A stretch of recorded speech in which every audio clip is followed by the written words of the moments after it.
Hello students, welcome back to the series of NEET previous year questions जिसमें हम कर रहे थे मोल कंसेप्ट एंड बेसिक कंसेप्ट से रिलेटेड क्वेश्चंस।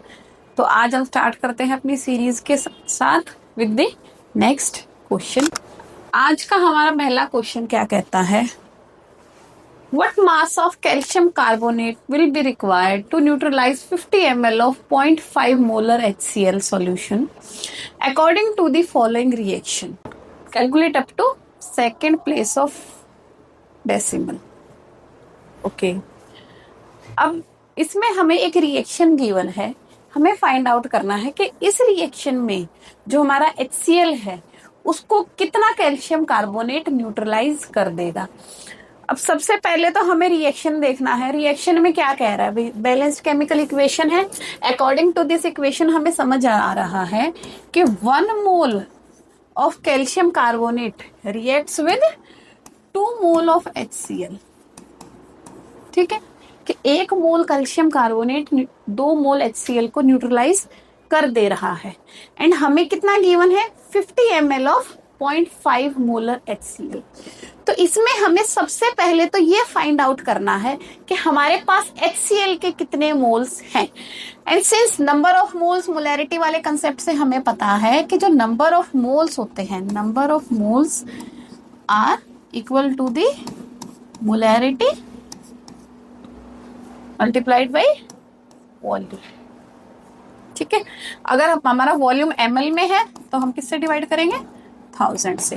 तो मोलैरिटी क्या गिवन है हमें, 0.5 and volume is 50 ml। Fine, ठीक है। तो ये हमारा क्या आएगा, 25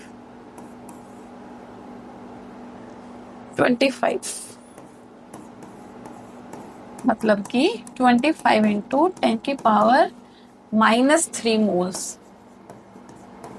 इतने वॉल्यूम में हमारे पास HCl के 25 मिली मोल्स हैं। 10 की पावर -3 मतलब मिली मोल्स हैं। अब इन मोल्स को कैल्शियम कार्बोनेट के कितने मोल्स न्यूट्रलाइज करेंगे।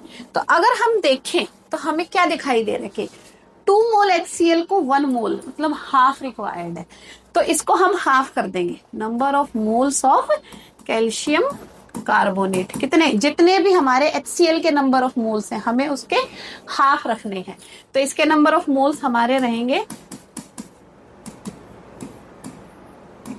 कितना आएगा, 12.5 माइक्रोमोल। ये लिख लेते हैं भाई, ठीक है। इतने मोल्स हमारे कैल्शियम कार्बोनेट के होंगे।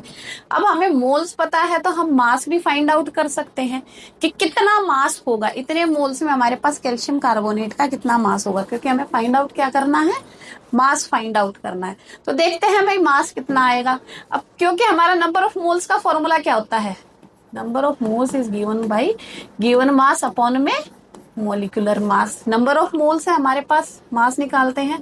कैल्शियम कार्बोनेट का मोलर मास होता है बेटा 100। तो हमारा नंबर ऑफ मोल्स हमारे हैं 12.5 एंड इसका मोलर मास होता है हमारा 100। ठीक है, अब हमारे पास कितने हो गए, देखो मिली मोल्स हैं। तो अब हम क्या करेंगे, मिली मोल्स को यहाँ पे लिख लेते हैं, 10 की पावर -3 हमारा आंसर पूरा आ जाएगा। तो कितना आएगा, 2 में 10 की पावर -1 बच गया, मतलब कि 1.25 ग्राम ये हमारा वेट आएगा। कि इतना वेट हमारा कैल्शियम कार्बोनेट का होगा, कि हमारा कैल्शियम कार्बोनेट हमारे पास इतना होगा। बट ये तब होगा जब हमारा कैल्शियम कार्बोनेट 100% प्योर है। हमारा कैल्शियम कार्बोनेट 100% प्योर नहीं है, इसकी प्योरिटी क्या है, 95%। तो देखो भाई प्योरिटी में हमें पता है, देखो परसेंटेज जब भी हम पढ़ते हैं परसेंटेज क्या होता है कि 95 इन 100। ठीक है, तो 95 इन 100 ये हमारा प्रेजेंट है और ये हमारा टोटल सब्सटेंस का मास है। तो अब हम देखें इसको, अगर हम इसको चेक करें तो हमारा 95 मतलब ये हमारा प्योर वाला वेट है, ये हमारा इम्प्योर का वेट है। तो यही वैल्यूज हमें यहाँ पे पुट करनी है और इम्प्योर का वेट फाइंड आउट करना है। अब इसकी कैलकुलेशन करके देखते हैं, 12.5 है ना, ओके 12.5 95 by 100 कितना है हमारा 1.25 ग्राम अपॉन में जितना भी वेट हमारा इम्प्योर का होना चाहिए। तब इसको कैलकुलेट करेंगे 1.25 इंटू में 100 अपॉन में 95, the calculation would be 1.3 something, 1.3 something. देखते हैं हमारी कैलकुलेशन में है ये वैल्यू, चेक करते हैं भाई। हाँ 1.3, क्योंकि 1.3 कोई भी नहीं है तो फर्स्ट ऑप्शन इज करेक्ट। ये क्वेश्चन इस तरह से होगा। ओके चलो नेक्स्ट क्वेश्चन करते हैं। But it says an organic compound contains 78% carbon and remaining percentage of hydrogen. The right option for empirical formula of this compound is। ऐसा question हमने लास्ट टाइम भी किया था empirical formula का। इसके लिए हमें एक टेबल बनानी पड़ती है। सबसे पहले तो हम देखेंगे कि हमारे पास कौन कौन सी एलिमेंट्स प्रेजेंट है। उसके बाद हमें देखना है कि उसकी परसेंटेज क्या है। परसेंटेज में बेटा हम ये अज्यूम कर लेते हैं जैसे 78% है। 78% का मतलब क्या हुआ, 78 ग्राम इन 100 ग्राम। तो इसी वजह से हम इसके मास को, परसेंटेज को हम मास के इक्वल ही रख लेते हैं। Carbon is 78% and hydrogen is remaining 100 minus 78 is 22%। Okay percentage निकाल लिया हमने। परसेंटेज से हम निकालेंगे इसका नंबर ऑफ मोल्स। अब मोल्स क्या होंगे भाई, गिवन मास अपॉन में मॉलिक्यूलर मास, 78 अपॉन में 12। फाइन, तो ये हमारा आंसर क्या आएगा, लगभग 6.5। ठीक है, अब यहाँ पे चेक करते हैं हाइड्रोजन। हाइड्रोजन का हमारा रहेगा 22/1 22। ठीक है, ये हमारे नंबर ऑफ मोल्स है। अब ये हमारे होल नंबर में नहीं है, अब इसे हमें होल नंबर में कन्वर्ट करना है। अब होल नंबर में कन्वर्ट करेंगे तो उसके लिए हमें क्या करना होता है, उससे पहले हमें करना होगा कि सिंप्लीफाई करेंगे इसका। जो स्मॉलेस्ट वाला है, जो स्मॉलेस्ट वाली वैल्यू है उससे सबको डिवाइड करेंगे जितनी भी वैल्यूज है। तो यहाँ पे स्मॉलर वाली वैल्यू है 6.5, तो ये करेंगे 6.5 अपॉन में 6.5, डेट मीन्स 1। यहाँ पे करेंगे 22 अपॉन में 6.5, डेट वुड बी 3.3 अराउंड। तब देखिए भाई 1 एंड 3.3, अब राउंड ऑफ करेंगे 3.3 को, it would be around 3। That means carbon 1 है एंड हाइड्रोजन 3 है। तो इंपेरिकल फॉर्मूला क्या आएगा हमारा, CH3। The option is fine.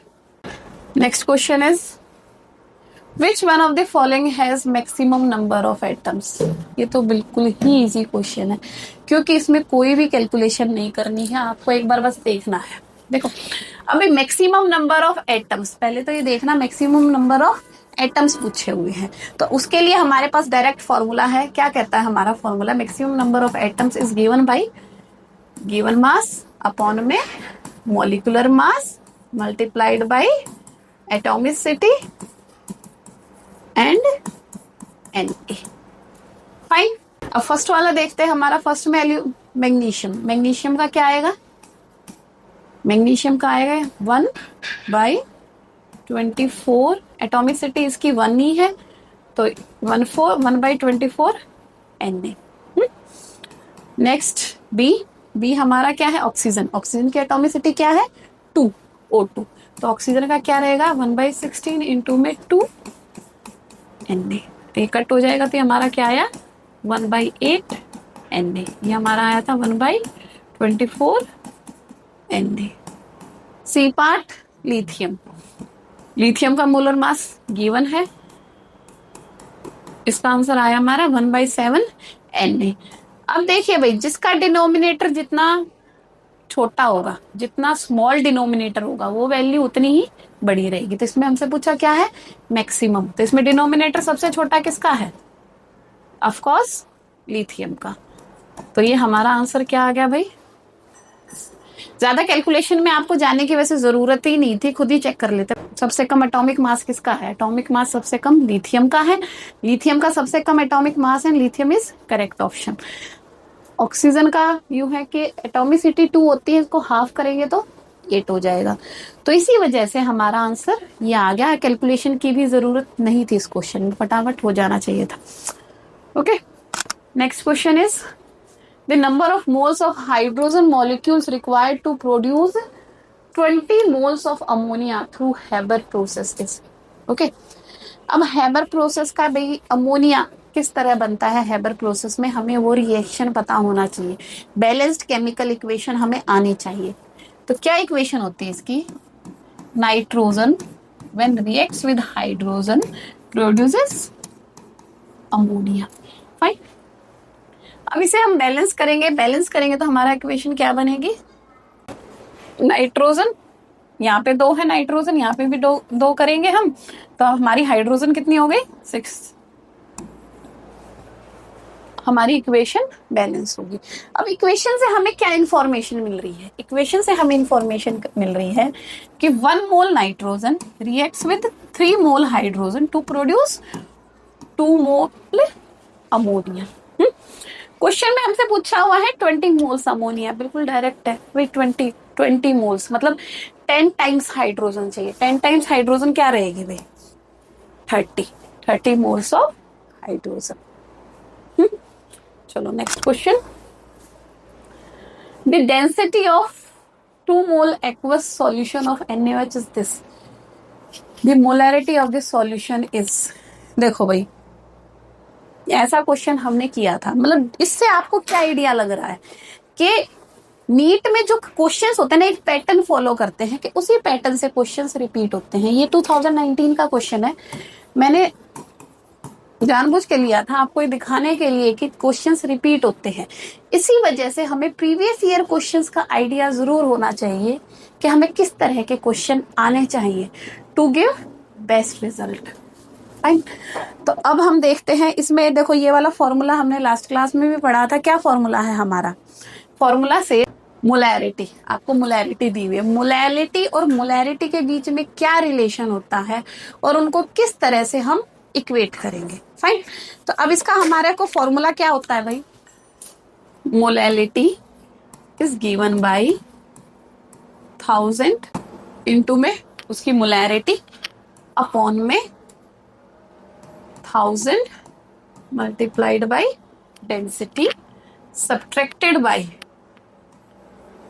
उसका molecular weight, molecular mass multiplied by molarity. ये हमारा फॉर्मूला होता है। इस फॉर्मूले में बस हमें वैल्यूज पुट करनी है और हमारा मोलैरिटी एंड मोलैरिटी के बीच रिलेशन आ जाएगा।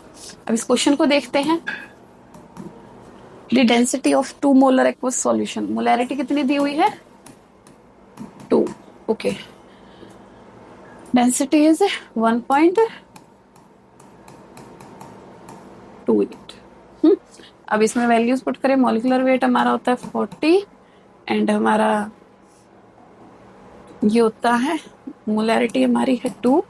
आंसर हमारा क्या आएगा 2000 अपॉन में 1280 minus 80, it would be 2000 upon में, सब्ट्रैक्ट हो गया, 0 से 0 कट गया, ये आपस में कट गए, यहाँ पे आएगा हमारा 3, यहाँ पे आ गया हमारा 5/3 की कैलकुलेशन करेंगे आप क्या आएगा 1.66, राउंड ऑफ करेंगे 1.67, दिस इट इज मोलैरिटी। तो इस तरह से हमें क्वेश्चन करने हैं, प्रीवियस ईयर क्वेश्चंस को रिवाइज करना है। किसी क्वेश्चन में कोई प्रॉब्लम आ रही है तो उसको दोबारा से प्रैक्टिस करना है एंड इसी टाइप के क्वेश्चन आपके नीट में पूछे जाते हैं बेसिक कंसेप्ट से। और बेसिक कंसेप्ट अपने आप में बहुत इंपॉर्टेंट टॉपिक है, आप खुद ही देख लीजिए, हमने 15 क्वेश्चन प्रैक्टिस किए हैं, मतलब हर साल एटलीस्ट 2 क्वेश्चंस हमें बेसिक कंसेप्ट से मिलेंगे और बेसिक कंसेप्ट की हेल्प से ही आप कई बार कुछ न्यूमेरिकल सॉल्व कर पाते हैं। ओके, चलो थैंक यू। अब नेक्स्ट वीडियो हम लेके आएंगे स्ट्रक्चर ऑफ एटम के क्वेश्चंस की। Thank you, bye bye.